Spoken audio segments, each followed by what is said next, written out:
This could all go horribly wrong at any minute. Hello and welcome to the 265th edition of Lewis Black's Rantcast, entitled More Weapons, Big Ballroom. That was not the title I was intending to use this week, but the way things go, as soon as I think, I've kind of got an idea of what I'll be talking about, ba-boom, something else happens and kind of knocks that off the table. I mean, I could have kept the title I was going to use, and you'd be going, why didn't he talk about what the fuck just happened? And you'd have every right to, and I'd have every right to really just stick with what I was going to talk about, but it's unavoidable. You know, once they decide somebody loses it and races into the White House Correspondents' dinner and is trying to get in at least and gets, caught, etc. And I'm watching a bit of it because I just kind of turned it on to watch it. And normally I would not. And oddly enough, it was on MS Now and it was on C-SPAN, it was on CNN. And I had been invited by CNN to do a bit of talking about, at the time that I did, they thought it was the White House Correspondents' Dinner, but it was actually at that time, really the Congressional Correspondents' Dinner, which was kind of it was really the press corps had their dinner, and then there was the White House Correspondents' Dinner. And I had done the other one in 2006. And it was really, or 2005. And but they last night said 2006. They invited me to do this, to talk about it. And they wanted me to do it while it was on the air. And I said, I'm not doing this while it's on the air, CNN. You're crazy. Okay? Why? Because it's Saturday fucking night. I have the night off. It's my fucking night. Don't bother me and don't make me watch it again. Okay? Because it would be PTSD. And it is not the same thing as it was before because they got a mentalist doing it. But I did felt it was important to give it all some context, that what was occurring was no longer any type of really White House Correspondents' Dinner, not the way it was, and that really, and I had a few things to say. I didn't say them, but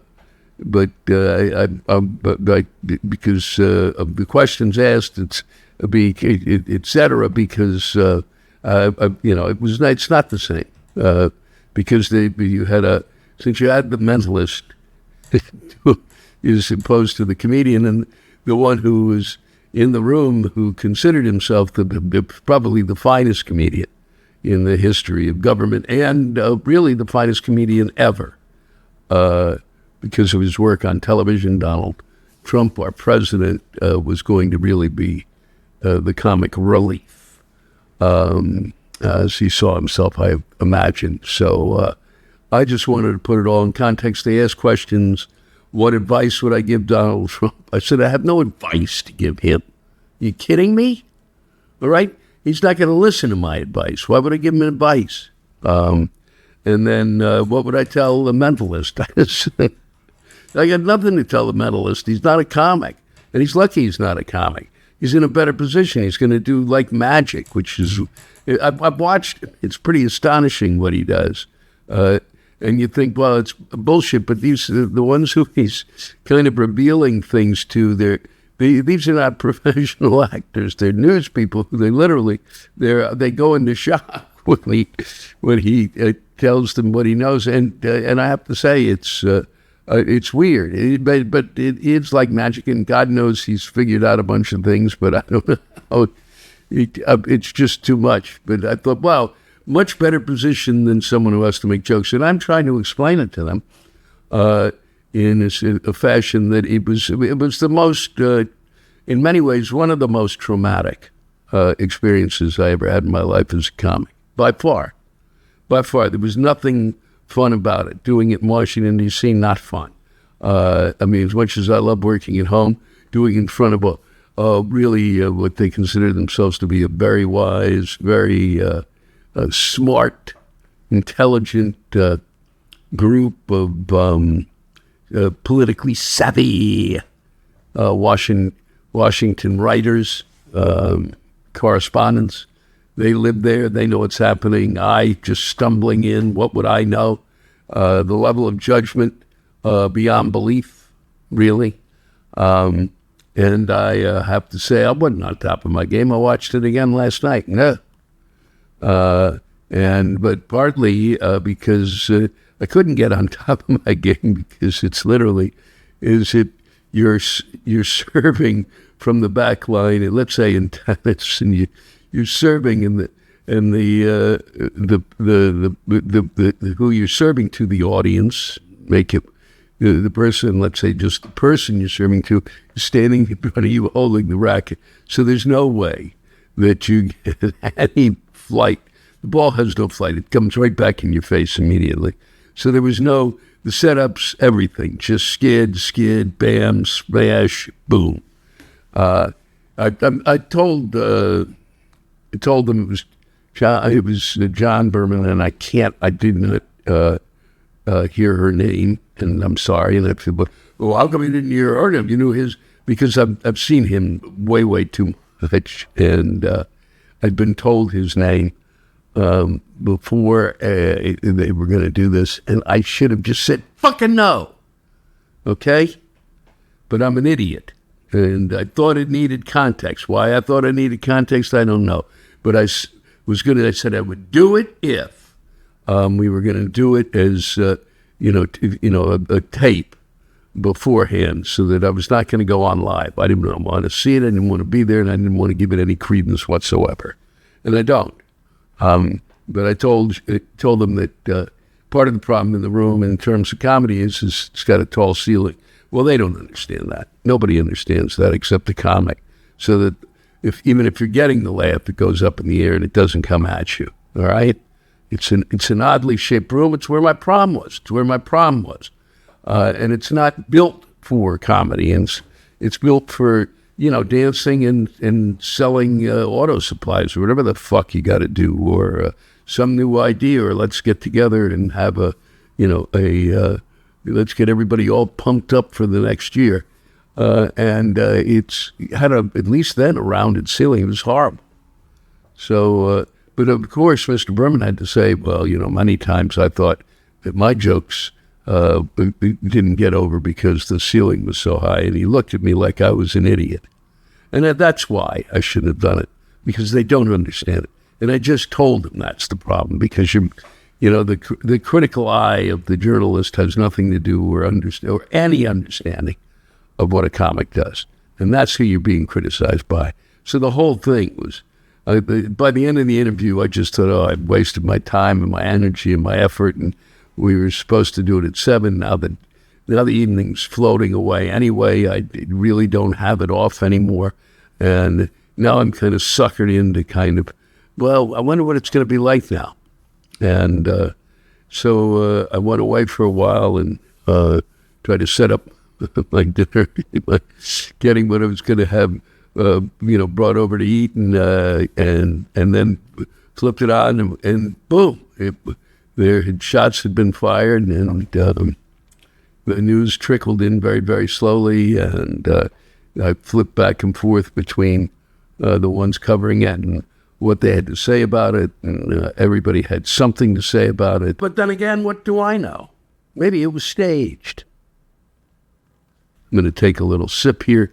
This is made by my friend Mary Lynn. She makes these extraordinary mugs, and she's a terrifically gifted artist, painter. I'm going to give her a plug here before I get into the rest of this. And she does these wonderful cards. And if you really want to know about her work, please get in touch with our website. And I mean that, because she's got a gift, and I wish more people knew about her. And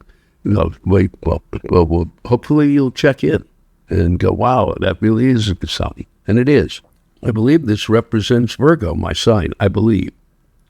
Or it could just represent her imagination, which is pretty extraordinary. Mary Lynn Yoshimura. So it's completely falling apart, and in real time. We're only getting bits and pieces of what has happened, and he's been taken away, and then the discussion of this is the most threatened God and how traumatic this is for everybody, and of course it is. And all it brings back to me is the memory of which was just as traumatic, if not more so, the January 6th, and the guy and all of those folks, those rioters, not protesters, rioters, busting their way into the Congress in the United States. I mean, what they were doing was horrible. What this guy was doing was horrible, coming in, attacking, our, a chunk of our leadership and reporters and writers in the press, and for reasons we still don't know, and for who he was going after. Only the president seems to think he was coming after him, and we don't really have much except that this guy was truly well educated. So it's just it's just, I'm sitting there and now I can't turn it off because it's reminding me. Now I've got PTSD again. I had PTSD over watching it and what I experienced doing it, and now I got it again because this is January 6th all over again, and they're talking about it, and this is really and how did this happen? And it really is, how did this happen? But how did the other one happen? Okay, it never explained that, and I don't think we'll get an explanation of how this happened. And what's amazing is that the other one, everyone was let go. Everybody got a pardon. I wonder if this guy will get a pardon. Maybe if Trump, if he hears that he was just going after, writers for the more left wing, like Mother Jones or the Progressive or the variety of things that podcasts or whatever that are more left wing, that he would go, okay, he wasn't really off. What's really off is that we look at it and make these comments, and I'm one of them making comments on it, and that may be, and it's not right, but take that the message is, on one level, it's somebody who just snapped and is fed up. Because many of us are fed up. And this person is fed up with the complete failure of the Democrats, the Republicans, and the press. And they're all there in the same place. And I can get them all. And enough is fucking enough. And they've traumatized my life. And I'm really smart. And my brain can only contain so much. And now 12 other new things have happened. And my brain has exploded. We'll see. That may be the reason. That could be it. You keep pushing and keep pushing and you keep pushing. And nobody stands there and goes, fucking stop pushing. Fucking let's get something done. Fucking let's get things out there that actually affect the lives of those we govern. And let us cover it in a fashion that can help explain it to them so that they understand it. Huh? But that's not going to happen. And it's really, and it is what happens when, they're going to discuss gun violence in America. No, they're not going to discuss it because they're not going to do anything about it. Because one side is living in one, fantasy land. The other side is living in its own, idea of it, and that is that. Okay? And which side is which side? I don't give a fuck what you think about which side is which side. I don't care. They need to sit down and come up with something. All right? Because where we're living now, they just continue to go, well, and if everybody had guns there, would that have helped? Would that have made it a better evening? Would it have been cleared up quicker? Would they have been able to spot him before he made it to they gave it a name last night where you go through and they can see if you have a weapon. I can, and they had another name for it, and I can't remember it. And so, if somebody was walking up with that guy and was just kind of, going to the event that night, or even just at the hotel and noticed that the guy had guns, could he have pulled a gun on the guy with the gun and stopped him, said, you're not going in there with that gun? There are too many kind of people that we really, a chunk of our government is in there, and many of the people who write about them, and you're not going in there, you son of a bitch. Huh? More guns.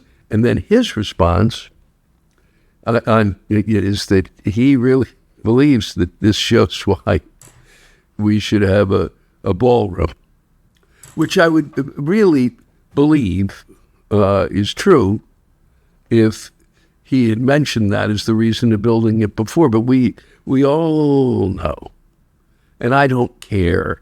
Well, how you know that, Louis? I know it, all right?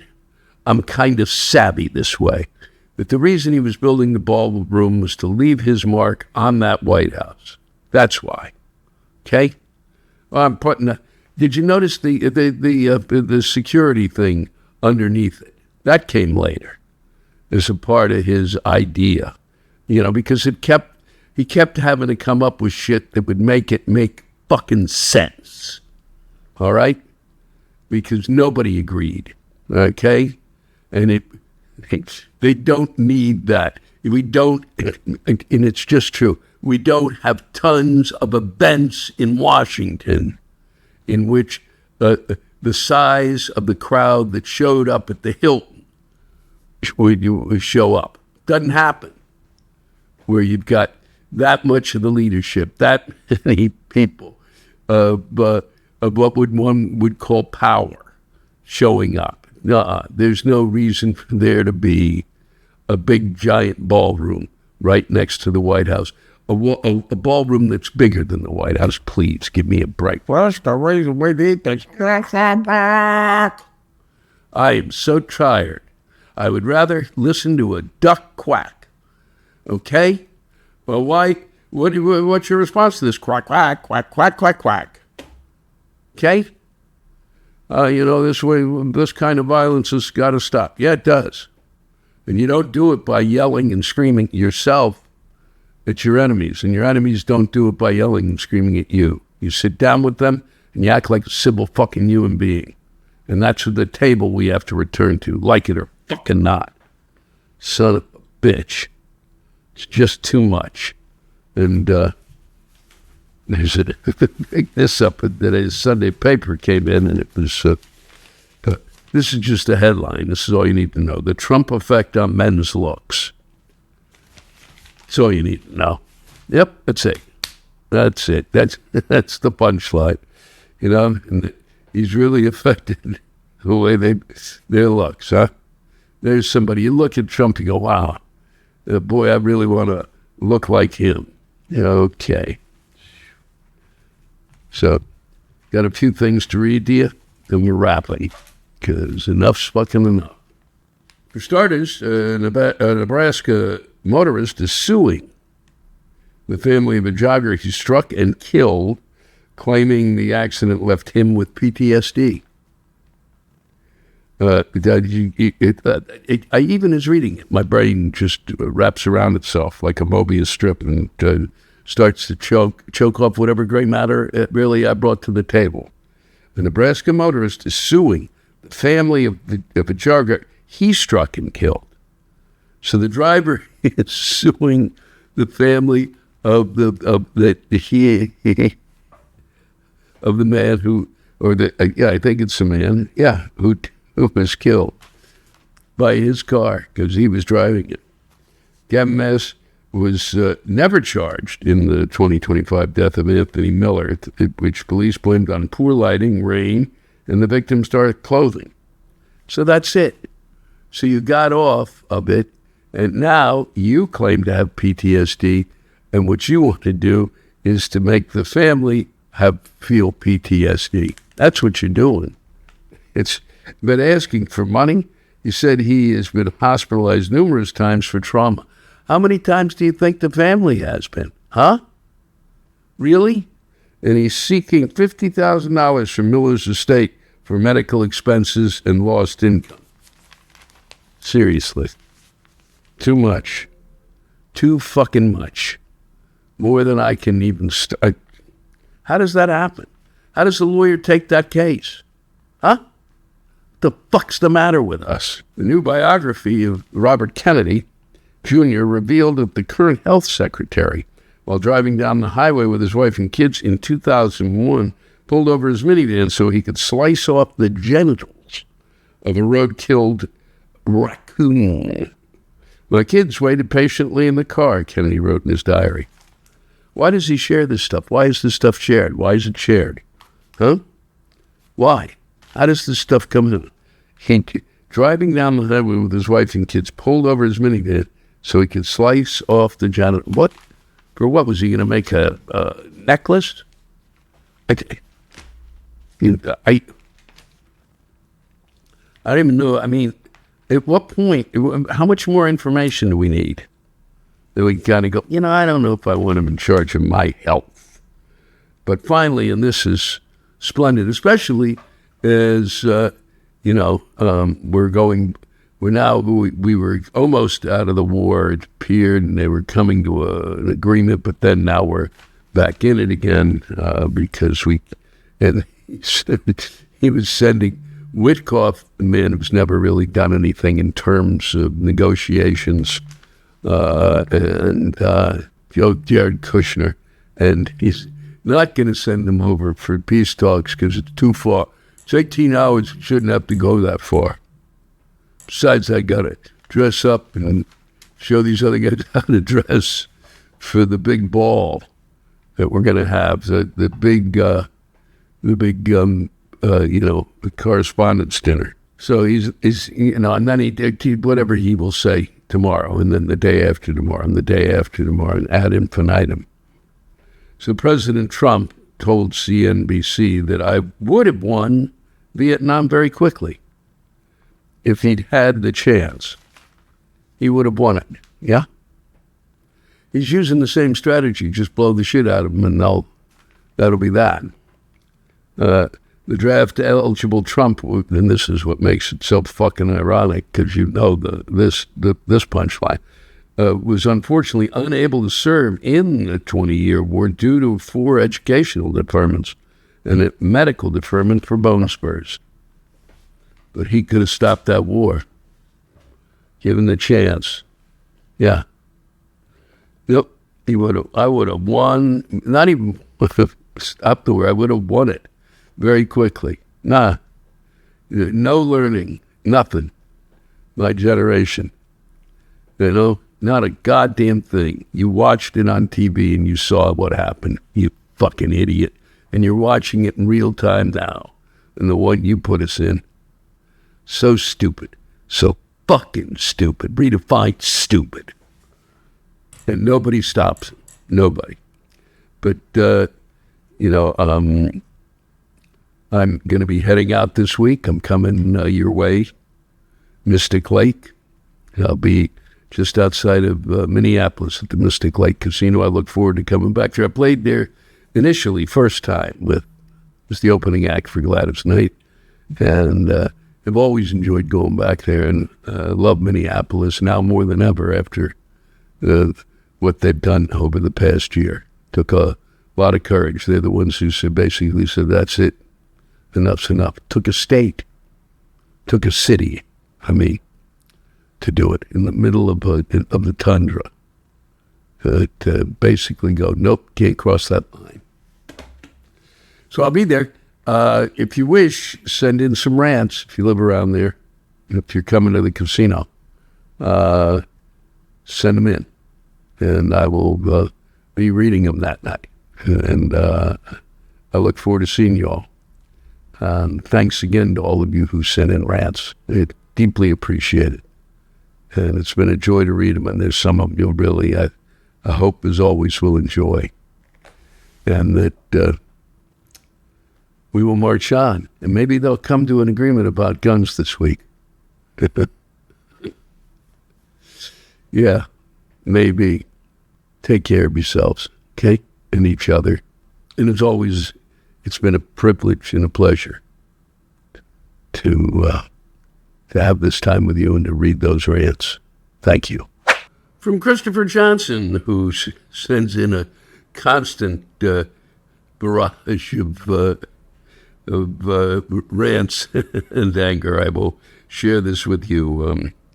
And thank you, Christopher. I'm going to read two of them. It's been a while since I've read his. I'll read two in a row. Mr. Black, crazy-eyed Patel is suing the Atlantic for $250 million. Sure, why not? Jesus H. Trump, talk about an easy job. A public defender could win this case. Here's a picture of his eyes and a video of him drinking with the U.S. hockey team. Case dismissed. Seriously, $250 million? Motherfucking asinine bullshit. I'm glad these assholes have all this time to constantly be going to court for Trump's sake. They work less than I do. Thank you for that, Christopher. Back to back. Mr. Black, Jesus Christ. Literally. AI Jesus. Only $1.99 a minute to talk to.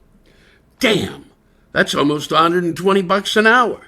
I guess even Jesus isn't immune to Trumponomics. Asinine yet? Well, I hadn't seen the AI Jesus. I don't know why I wouldn't.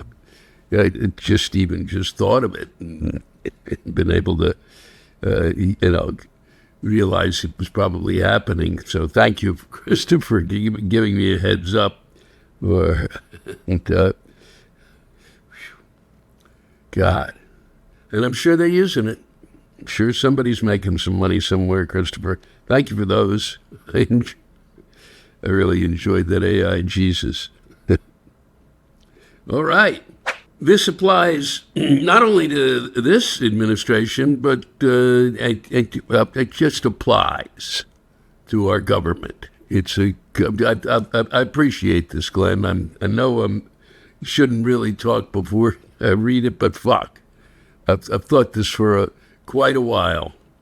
So from Glen Garcia, I think if there's one thing I've seen demonstrated in the past 10 years, but especially in the past year and 4 months, it is that you do not put amateurs in charge of running a government. You put people who are dedicated to the profession of running a government, not a business, in charge of a government. You put people who are dedicated to the profession of running a government, not a business, in charge of running a government. I think it's important to repeat that, because I don't think I nailed it as properly. Now let's move on. You do not put people who couldn't run a goddamn hamburger shop in charge of running the Department of Defense, for example. You don't put psychopaths and sadists in charge of, well, to be honest, anything. You put them away. That also goes for political parties, as it happens. Long story short, a government is not a goddamn business, okay? And you don't run a government like one. You especially don't run it like a goddamn casino. Are we fucking clear on this, America? Thank you, Glenn. It's something that has always enraged me. Before this group of idiots showed up, it's like, well, we're going to try this. No, we're not. We don't need to. They're people, I lived in D.C., they're people who are devoted to this. And I'll tell you this, they're not getting enough money to fuck you. This comes to us from my name, and that's what he's or she has put where the name would be, because I guess they figure I can't pronounce it because, which is more than possible. They're from one of my favorite countries, by far. Spent a lot of time there and always enjoyed it.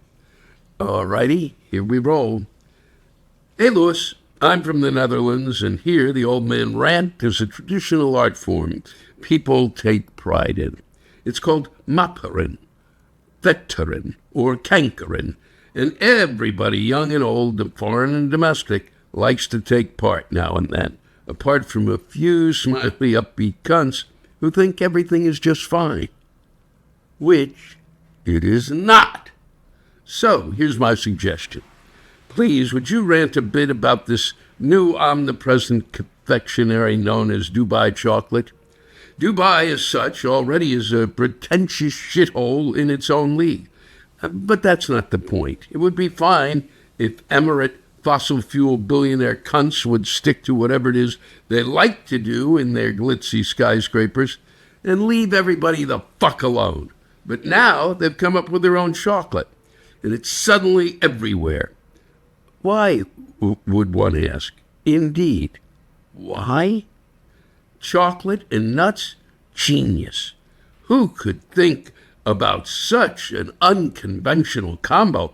Well, before this stupid craze, Dubai chocolate was an underground slang term for a very disturbing scatological sexual practice, supposedly common in the Gulf states. But to make sure we do not all think of two girls, one cup whenever we hear Dubai, a multi-million social media campaign was set up by local authorities, funded by a veritable metric fuck ton of dollars, of oil dollars. This is how they made sure everybody now thinks about a mediocre pistachio chocolate combo, which has become very popular for some reason, and not a teenage slave coating oil executive from top to toe in a fresh coating of diarrhea. God. This worked, and also a bunch of day traders somewhere raked in millions speculating on the skyrocketing pistachio prices, because we are living in the stupidest of all possible timelines. Why can't we go back to a world where words just mean their meaning, even, or maybe especially, when it's embarrassing? Thank you, Louis. Well, thank you. I wish I knew your name, my name, but thank you. I didn't know that was what they called it, a Dubai chocolate. I had no idea. This is from Mr. Yar. I believe it's Mr. Yarples, but it could be Mr. Yar. And he certainly's had a couple bread so far, but I enjoyed this, so I'm sending it along. Hey, Louis, this one really pisses me off. Remember baby Jessica, the little girl that fell down the well, and all these people came and helped to get the little girl out of the well?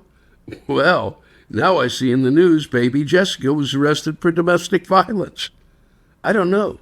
She probably slapped her sister at Thanksgiving. Who the fuck doesn't slap their sister at Thanksgiving? But what fucking media fuck decided we'll take this great story of people coming together to rescue a little innocent person, and then they gotta pull out this shit? Oh, well, baby Jessica is not as nice as she seemed to be when she was 18 months old. You fuck you. Fuck you all. What the fuck, you scumfuck hate mongers? You look for anything to put people down. How miserable are you? Remember the guy that donated $1 million to a children's hospital? And some fucking local news jerk found out he tweeted some racist comments when he was 20 years old? Then somebody did some research on the interviewer, found out he had some racist comments too, and then he got fired? Ha ha ha ha ha ha ha ha ha. Karma fucknut. Quit digging for dirt. Haters, joy killers, fun suckers, go away. Thanks for letting me rant, Louis. Thanks for ranting, Mr. Yar. Or maybe Mr. Yarbles, but thank you. Thanks to all of you for listening to my Rantcast. If you have a rant you want to get off your chest, send it in to me at lewisblack.com/live.